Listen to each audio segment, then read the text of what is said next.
بسم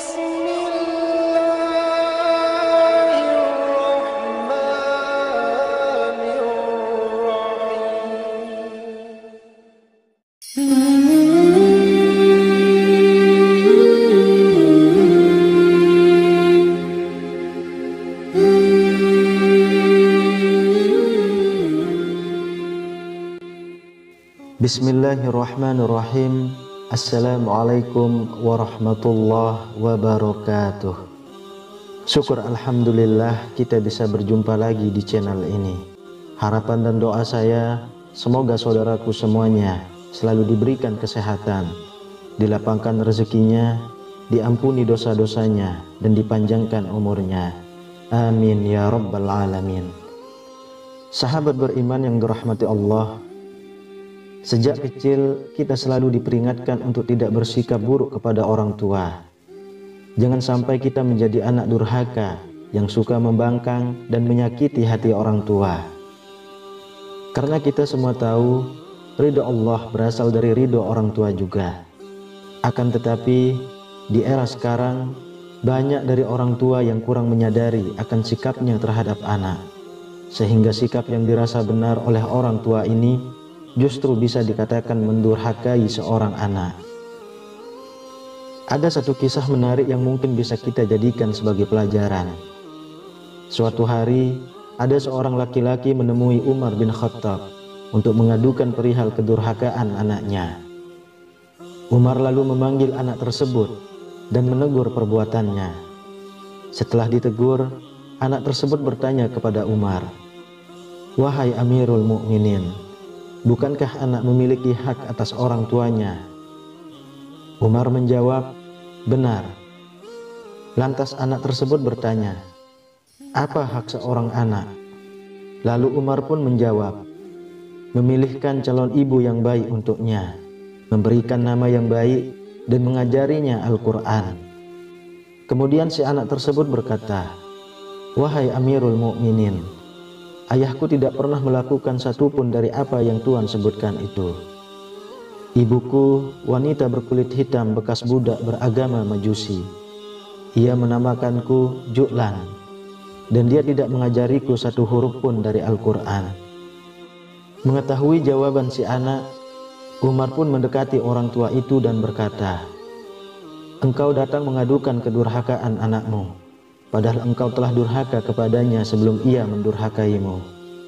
Engkau telah berbuat buruk kepadanya sebelum ia berbuat buruk kepadamu." Mendengar jawaban dari Umar, laki-laki tersebut pun meminta maaf kepada anaknya dan berjanji akan mendidiknya dengan baik. Dari kisah tersebut bisa disimpulkan bahwa ada dosa besar yang dilakukan orang tua terhadap anak, entah disadari atau tanpa disadari. Lalu apa saja dosa besar orang tua terhadap anak tersebut?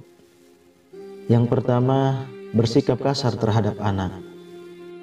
Sebagai orang tua, kita sangat tidak dianjurkan untuk memaki anak karena perilakunya yang tidak kita sukai. Apabila kita menemukan sikap anak yang tidak kita suka, hendaknya nasihatilah dengan lembut dan tetap dengan penuh kasih sayang. Rasulullah SAW pernah bersabda, "Sesungguhnya kalian akan dipanggil pada hari kiamat dengan nama-nama kalian dan nama ayah kalian. Maka perbaikilah nama kalian." Hadis riwayat Abu Daud.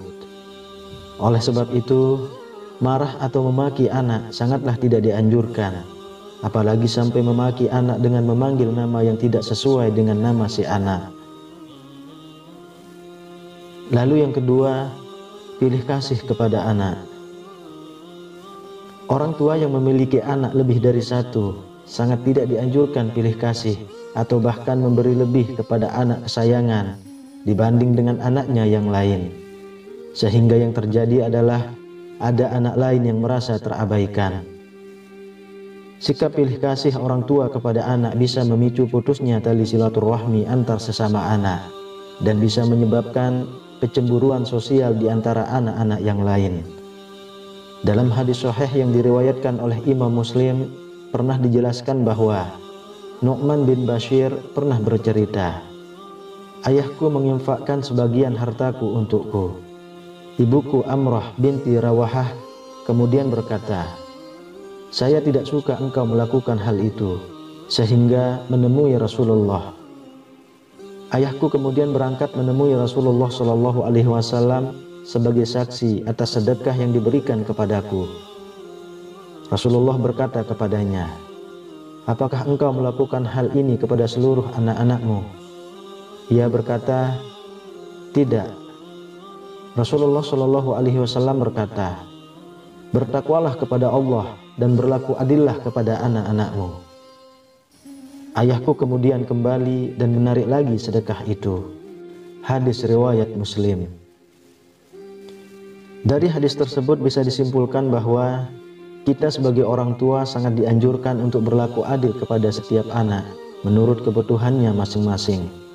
Oleh sebab itu, sebisa mungkin hindari pilih kasih kepada salah satu anak kita, karena dengan berlaku adil menurut porsinya, insya Allah akan terjalin silaturahmi antar anak sampai kapanpun.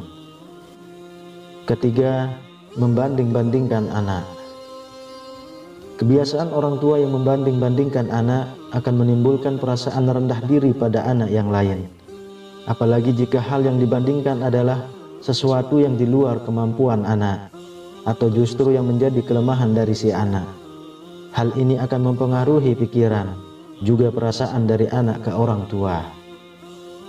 Contoh mudah yang bisa kita lihat atau bahkan sering kita lakukan sendiri adalah membandingkan nilai pelajaran anak dengan temannya yang memiliki nilai jauh lebih tinggi. Padahal kita semua tahu, belum tentu setiap anak mempunyai kemampuan yang sama. Bisa jadi si anak lebih cerdas dalam matematika, namun lemah dalam bahasa. Apabila hal tersebut terjadi pada salah satu anak dari saudaraku semuanya, maka yang harus kita lakukan adalah menguatkan hati si anak dan mendukung sepenuhnya apa yang menjadi bakat dari si anak tersebut. Keempat, mengekang kebebasan anak. Membiarkan anak bermain adalah salah satu hal yang sangat penting dalam masa pengenalan lingkungan dan menemukan jati dirinya. Yang terpenting adalah tetap harus diberikan arahan mana yang baik dan mana yang kurang baik. Akan tetapi, tak jarang kita sebagai orang tua justru malah mengekang kebebasan anak dalam bergaul dan bermain dengan teman yang diinginkan. Karena kita semua tahu, tujuan mengekang atau tidak memberikan kebebasan bermain supaya anak tidak terjerumus ke pergaulan yang salah. Hal tersebutlah yang akan menjadikan si anak mampu berpikir dan mendapatkan pelajaran penting perihal perbedaan dan mampu membedakan mana yang harus ia teruskan berteman, mana yang harus dijauhi. Oleh sebab itu, hindari kekhawatiran yang berlebih terhadap anak. Yang terpenting adalah keterbukaan anak dengan orang tua harus tetap terjaga.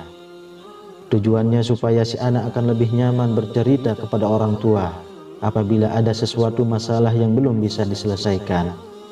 Disinilah kesempatan kita sebagai orang tua untuk mengarahkan dan memberikan pengetahuan kepada anak mengenai baik dan buruknya akan suatu hal.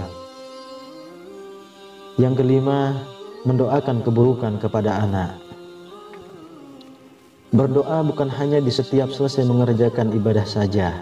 Bahkan setiap ucapan yang keluar dari mulut orang tua, semuanya bisa dikatakan sebagai doa. Terkadang kita sebagai orang tua tidak sadar apabila mendapat anak yang tidak mematuhi perintah, kita langsung berkata buruk kepada anak. Padahal setiap ucapan yang keluar dari mulut orang tua merupakan doa yang bisa jadi langsung dikabulkan oleh Allah Subhanahu wa Ta'ala. Abu Hurairah radhiyallahu anhu berkata bahwa Rasulullah Shallallahu Alaihi Wasallam pernah bersabda, ada 3 doa yang dikabulkan: doa orang yang teraniaya, doa musafir, dan doa keburukan orang tua atas anaknya. Hadis riwayat Tirmizi. Oleh sebab itu, berhati-hatilah dalam berbicara kepada anak. Berpikirlah terlebih dulu apabila hendak marah kepada anak dan hindari sebisa mungkin terbawa emosi saat marah kepada anak. Apalagi sampai menyumpah si anak dengan ucapan yang kurang baik. Karena hal tersebut bisa saja terjadi kepada si anak di kemudian hari. Dan jika memang benar terjadi, barulah kita akan menyesalinya. Lalu apa yang harus kita lakukan supaya tidak terbawa emosi? Hal yang bisa kita lakukan adalah memperbanyak istighfar terlebih dahulu. Lalu tanyakan alasan kepada si anak perihal apa yang menurut kita atau orang tua menjadi kesalahan dari si anak. Kemudian berikan perumpamaan dan saran. Lalu kembalikan kepada si anak supaya menentukan pilihan. Insya Allah si anak tidak merasa tersakiti hatinya dan mampu berpikir bahwasanya hal yang dikerjakan tersebut kuranglah baik dan harus ditinggalkan. Yang keenam, tidak memberi pendidikan kepada anak.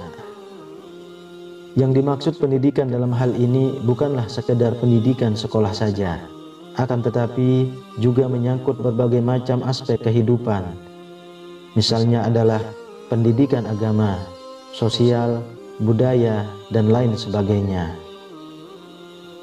Setiap orang tua wajib memberikan pembekalan keterampilan kepada setiap anak-anaknya, sehingga keterampilan tersebut bisa mengantarkan anak untuk menemukan jati diri, perihal menemukan kehidupan yang bahagia, dunia maupun akhirat. Apabila kita mengabaikan pendidikan anak, maka bisa dikatakan anak tersebut layaknya anak yatim, padahal masih mempunyai kedua orang tua. Ada syair Arab yang mengatakan, anak yatim itu bukanlah anak yang telah ditinggal orang tuanya dan meninggalkan anak-anaknya dalam keadaan hina. Sesungguhnya anak yatim itu adalah anak yang tidak dekat dengan ibunya yang selalu menghindar darinya, atau ayah yang selalu sibuk dan tidak ada waktu bagi anaknya.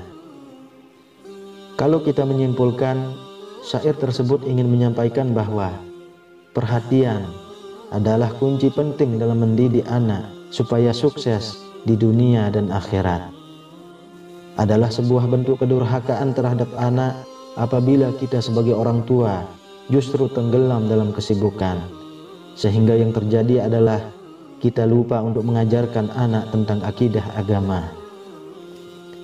Rasulullah Shallallahu Alaihi Wasallam pernah bersabda, ajarilah anak-anakmu sholat saat mereka berusia 7 tahun, dan pukullah mereka bila tidak melaksanakan sholat pada usia 10 tahun. Hadis riwayat Tirmizi. Sahabat beriman yang dirahmati Allah, marilah kita sebisa mungkin menjadi orang tua yang bisa dijadikan panutan bagi anak-anak kita. Semoga Allah Subhanahu wa Ta'ala selalu melindungi dan menjauhkan kita semua dari perbuatan tercela semasa hidup di dunia. Wallahu a'lam bishawab. Demikian yang bisa saya bagikan, semoga bermanfaat untuk kita semua. Amin ya rabbal alamin. Assalamualaikum warahmatullahi wabarakatuh.